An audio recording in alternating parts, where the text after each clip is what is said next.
Thank you very much, Bruno. We do have one question right now in the chat box. Just a second. Actually, we have more.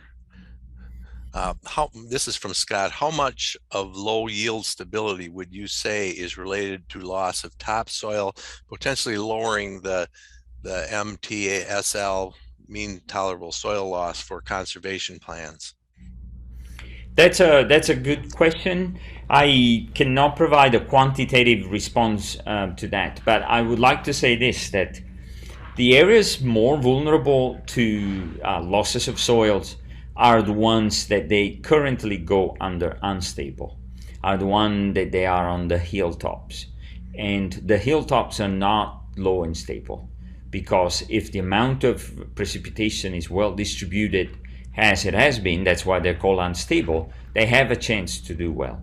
The low and stable areas have a tendency to be more into close to the edge of the fields, which constantly they're dominated by additional compaction, drifts, shading from trees in some parts, certainly not in Iowa and other.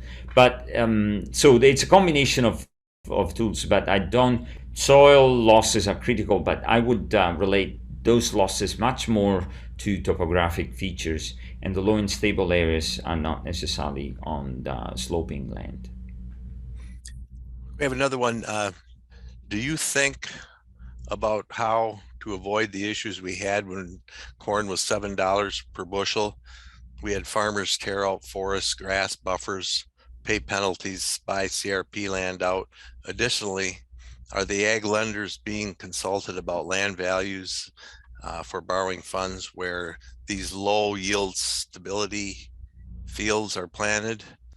What is the one concern That's we yeah, that's hear a from farmers about you. this types of non-cash crop fields?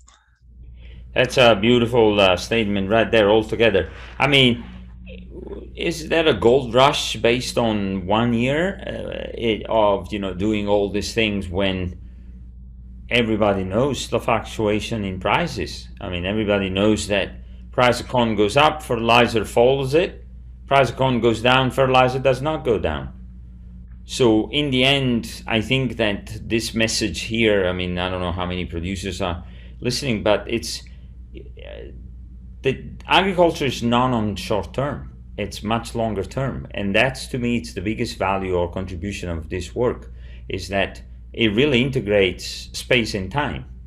And so the rush of changing and doing this sort of thing is coming back now. Where is the price now? It's actually has gone up, but came down, and again fertilizer. So what I would say is that there is certainly a lot of sensitivity to putting low and stable areas, considering to support farmers. And I think I'm the biggest supporter to provide different mechanisms of rewarding farmers for not polluting, for not, and they are very sensitive. They're good steward of the environment. They need help in managing agriculture, which is a risky business to start with. But if science shows with numbers and very details from their own data that they are losing money in one area, I would really think twice. I mean, if you had a restaurant and you know that a plate or a dish wasn't selling, you'll keep proposing that? No, you won't. It's all a matter of business. And now farmers have a very complex lifestyle, and they're happy with what they do, and they may say, "Oh, I know, but I'm going to continue to do this." Well, that's a little bit changing. So farmers need to be rewarded for ecosystem services, and that's, as a scientist, that's what we're trying to promote. So the fact that they got a buffer or price guarantee through the insurance, that potentially could be the same amount of money, if not more, by saying, "I'll give you the same money as long as you don't put fertilizer in those areas and you put perennials." The carbon markets have taught us one thing, that there is a potential that there is a new crop, and that's called carbon. So they can be paid by carbon as an equivalent measure, but there are more ecosystem services. And so if we start quantifying the way we're doing in agriculture, besides looking at production, but if we quantify the benefits of ecosystem services and reward them, we go back to One Health: better ecosystem, more nutritious food, all the areas. So it's the story, the rest. But that's my philosophy. Okay, Rachel has a comment, very interesting presentation. Thank you. Judy has a question. In the Midwest regional maps, one can see county boundary artifacts as the animation rolls on. What is this attributed to? Oh, sometimes, and that can be clean, are the way of defining soil texture from Surgo. So one county may have a very drastic line of saying that's a different soil, but right next to it's just a slight change. We go beyond. In fact, if you look at the stability map, then that's not reflected as much because it uses plant. The other thing is, besides this question, is that the plants are, even though I'm a soil scientist by training, but everybody has to realize that soil is so critical, but variability is not pedocentric. Because if it was only soil, every year the yield maps will look alike, and they don't.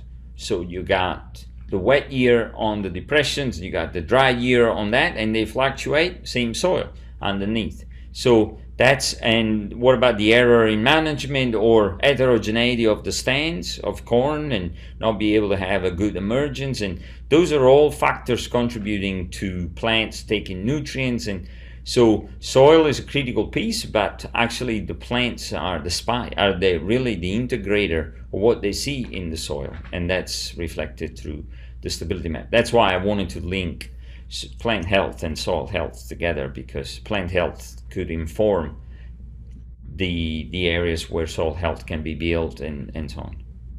Okay, thank you. Suzanne has a question. How feasible is it to reduce the cultivated area of a field given the constraints imposed by conventional equipment? Is it possible to carefully remove the unstable areas under typical management? Yeah, it very much it is. There are farmers that they're doing it. The equipment allows to that. We don't push for zigzag or very small patches. If you remember the areas that they are located, they are pretty large. They are areas either on the edge of the field, so it's one pass completely, that is planted with biodiversity crops, native vegetations, or all kinds. So the tools would basically, in GIS and in the way we go in with the machinery, they already know where to go. And so those areas, as long they're big enough and contiguous, from a variable rate standpoint, if they are in the middle, the nozzles can be shut down and be able to raise and go over it. So the technologies, I don't think, is the biggest barrier. It's much more psychological of farmers not necessarily always willing to change growing corn versus a pollinator. Okay, thank you. Sharon has a question. Were you observing the amount of wildlife damage around the edges, deer and other animals feeding on the crops? Yeah, I mentioned that. It does, but that comes much later on the yield, and that can be up to 20-30% reduction. What I mentioned during the talk was that the low and stable zones confirmed to be low even during the growing processes. So the vegetation could be actually an index, like the most common. We use several others, but an NDVI could be 0.3 when in the field it's 0.6 or 0.7. So the plants are limited in their growth beyond the animal. But the yield reduction, of course, it comes. And there are many other tricks to be able to have animals. Actually, some specialists in this field told me that if an animal sees prairie or alternative or easy things to go, they may feed on the biodiversity areas rather than even going in the cornfield. Okay, yes. Good. Scott just as a comment, thank you, Bruno. I hope your research can be communicated to ag industry and ag lenders. Eric has a comment. If a farmer wanted to move forward with making landscape changes to a field, for example, change to some sort of perennial, based on this idea of avoiding areas of long-term economic loss, what information would they need? Yield maps only or other types of maps over how long a period of time? If they have yield map, that's pretty much all they need. By overlaying them, you create a stability map. If there is a farmer, that service is already available to them. So they basically go on this website and be able to learn that area has a stability map. So that's based on productivity. and they can adjust it. And on a long term, if they enroll into the biodiversity, and ideally, again, these incentives will come. We're giving 200. We're giving the price. It's not the same, but we're giving the price of the cash rent to remove. So a very interesting a producer says, I always wanted to have just meat and never paid for the bone. And that's what you're doing here. It was a really nice analogy. So yeah, you basically pay the areas that they're not doing well, and they have to get it anyway. And so that's one incentives that we have in this NRCS grant, and we pay them. And so hopefully, that goes back to wherever it needs to be to make it that component. But if they don't want to be part of this, the markets will reward them through carbon sequestration, because by definition there is no fertilizer applied. There is basically perennial big plants growing and roots staying always there. If you take salt sample 5 years from that, your carbon is certainly greater. Thank you. Another question, Judy, in your estimation, what fraction of the less profitable areas of the field can be characterized as headland, knob, or depression, low-lying? Yeah, we have a partitioned, and so that varies, but the ratio was that one. 50% is high and stable, 25 low and stable, and 25 unstable. Actually, that is very, very close. It varies by state. I didn't put the table. You can read an open source paper in Scientific Report, Basso et al. 2019, and there is a table for every single basically state, the fraction of Iowa may have 60% high and stable and 18% low and stable in different states. But on average, this is the partitioning. It's a third, 50%, then a quarter and a quarter. Okay, good. Thank you. Mark has a really interesting question. Can you use remote sensing to infer soil health without integrating yield maps, for example, thermal mapping to detect cooler soils resulting from loss of structure and high bulk density and poor water percolation? Yeah, well, that's what we used for the stability map that we used across the whole. It did not have the yield maps.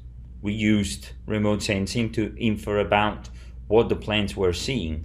You cannot see through the soil, so you have to use the plant to tell you, do I have enough water? And that's why we also moved with thermal stability. So remote sensing is the current layer to providing this information about, basically it's a language, it's a translator for plants.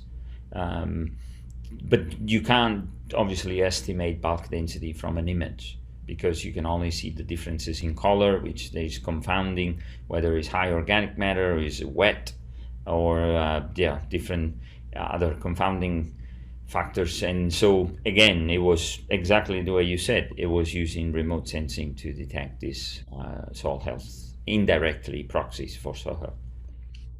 Thank you. So with that, thank you, Dr. Basso. We appreciate you being here today and the information you provide us.